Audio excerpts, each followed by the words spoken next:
Assalamualaikum warahmatullahi wabarakatuh. Pada kesempatan ini kita akan membahas tentang riba. Pengertian riba. Riba secara bahasa artinya tambahan atau kelebihan. Sedangkan pengertian riba menurut istilah ialah kelebihan atau tambahan pembayaran dalam utang piutang atau jual beli yang disyaratkan sebelumnya bagi salah satu dari kedua orang yang membuat perjanjian. Dasar hukum riba. Riba dalam syariat Islam secara tegas dinyatakan haram. Bahkan semua agama samawi melarang praktik riba karena dapat menimbulkan dampak negatif bagi pemberi dan penerima utang. Di samping berpotensi menghilangkan sikap tolong-menolong, riba juga dapat menimbulkan permusuhan antara kedua belah pihak yang melakukan transaksi. Hukum haram dari riba berdasarkan Al-Quran, hadis, dan ijma ulama. Lima Allah berfirman, "A'udzubillahi minasyaitonir rajim. Bismillahirrahmanirrahim. Wa halallahu al-bai'a wa harrama riba." Yang artinya Allah telah menghalalkan jual beli dan mengharamkan riba. Quran Surat Al-Baqarah ayat 275. Jenis-jenis riba. Dalam fikih muamalah, jenis riba dibagi menjadi 4, yaitu yang pertama riba fadli.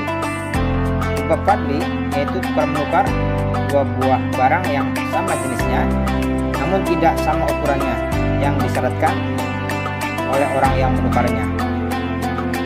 Perkara yang dilarang adalah kelebihan dalam ukuran atau takaran. Contohnya tukar menukar perak dengan perak, emas dengan emas, ataupun beras dengan beras, di mana ada kelebihan yang disyaratkan oleh yang menukarkan.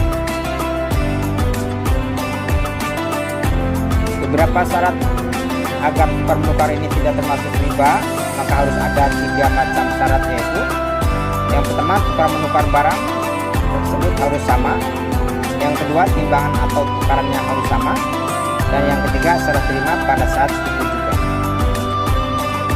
Yang kedua adalah riba qardi. Riba qardi yaitu meminjamkan sesuatu dengan syarat ada keuntungan atau tambahan dari orang yang dihutangi.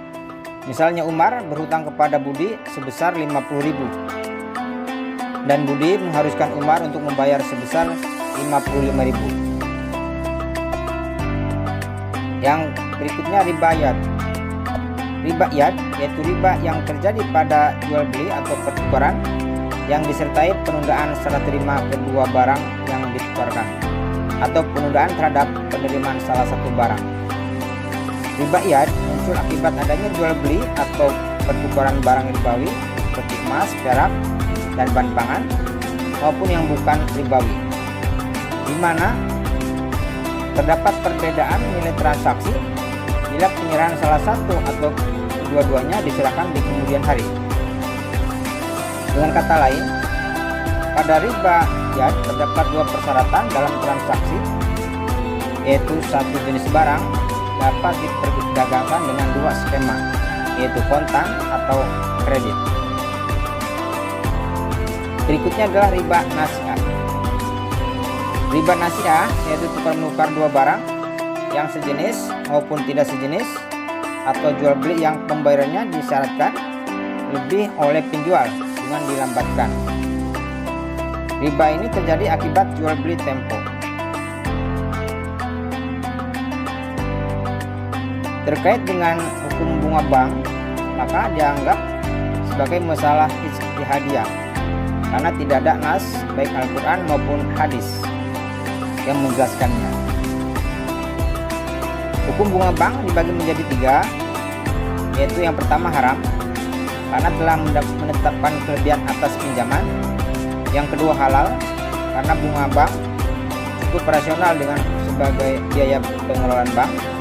Dan yang ketiga syubhat, yaitu belum jelas halal atau haramnya bunga bank tersebut. Seseorang yang menyimpan uang di bank akan memperoleh imbalan yang disebut dengan bunga bank. Sebaliknya orang yang meminjam uang di bank juga akan dikenakan bunga. Bank yang berdasarkan syariat Islam, yaitu bank syariah, menentukan keuntungan dengan cara bagi hasil. Untuk menghindari polemik hukum tersebut, Majelis Ulama Indonesia beserta tokoh-tokoh ulama dan tokoh-tokoh cendekiawan Muslim Indonesia dalam mendirikan bank yang memberi jasa pelayanan keuangan sesuai dengan aturan syariat Islam. Berikutnya adalah cara menghindari riba dalam jual beli. Berikut ini beberapa syarat jual beli agar tidak menjadi riba. Yang pertama, menjual sesuatu yang sejenis ada 3 syarat, yaitu berupa timbangan dan banyaknya, tunai, terima dalam akad ijab kabul sebelum meninggalkan majelis akad. Yang kedua, menjual sesuatu yang berlainan jenis ada 2 syarat, yaitu tunai. Yang kedua, syarat terima dalam akad sebelum meninggalkan majelis akad. Kemudian dalam kehidupan sosial, beberapa cara untuk menghindari riba dalam kehidupan bermasyarakat, yakni pertama, membiasakan hidup sederhana. Yang kedua, menghindari kebiasaan hutang.